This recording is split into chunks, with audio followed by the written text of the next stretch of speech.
সারা বাংলায় বলে জিয়া নাই রাজপথ ছাড়ি নাই চলবে আগুন ঘরে ঘরে জাকির ভাইয়ের কিছু হলে চলবে আগুন ঘরে ঘরে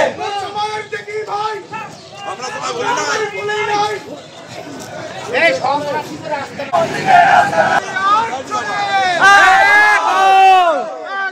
লড়াই করো জিয়ার সৈনিক কে বলে রে জিয়া নাই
কিছু হলে